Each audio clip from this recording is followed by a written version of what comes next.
going to use ProCare to track new inquiries to our center from their point of initial contact all the way up through enrollment and beyond.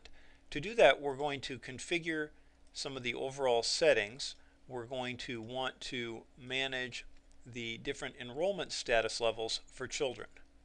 Here I've set some up already. I've got one for first inquiry, visitor taking a tour of the center on the waiting list. Maybe they pre-registered. Here's the default status called enrolled. This is the one used at any time they're actively enrolled in the center. Then I've also created some status levels to indicate reasons they may withdraw in the future. For example, they've moved away, they've graduated, financial reasons, and so forth. You can add a new one.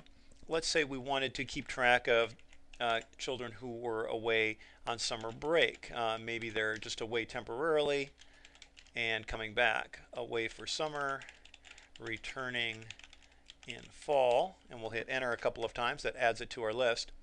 We'll save that, and then we'll go into family data and accounting. So I have a new family, the Jackson family. Gloria Jackson is the parent, Chloe is the child, and they've just made contact with me, and I want to record that so I can be following up with them in the future. I'll go to the enrollment status for the child, and let's say that initial contact happened maybe on May 3rd, and I'm going to mark that as a first inquiry. So I would initially enter the family right then at that point when that first inquiry was made.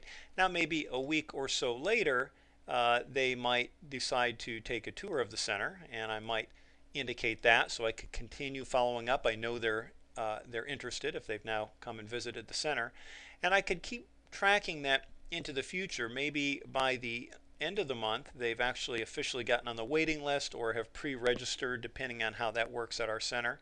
I'll put them on the waiting list, and then perhaps come beginning of June they've actually enrolled at the center.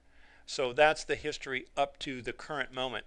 Now into the future I could indicate the child was away on summer break and then re-enrolls at a later date, or if they eventually withdraw in the future, and we'll just project out, let's say it's a couple of years from now, and the family has moved away from the area, so now Chloe has withdrawn.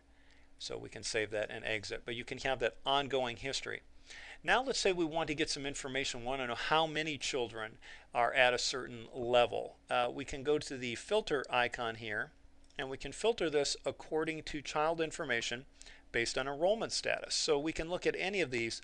Let's take a look at anybody whose first inquiry was made between, and I might want to go back and take a look at first inquiries from last month. So I'll change my calendar back to the previous month.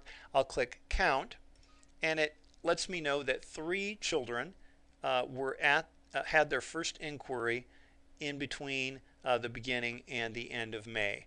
Now the beautiful thing about this is I could then pick some other category and find out how many people actually visited the center, how many people actually enrolled during that period or in the future. But I can also use this to print certain reports that may have filtering, or to generate, say, an email letter or a printed letter that I might want to give to people, or even just a way of looking them up so I can easily follow up with people who have recently inquired or toured or might even be on my waiting list. And so that's a very powerful part of ProCare, the ability to track the ongoing enrollment history of a child from their first inquiry up to the point of registration and enrollment, and even into the future.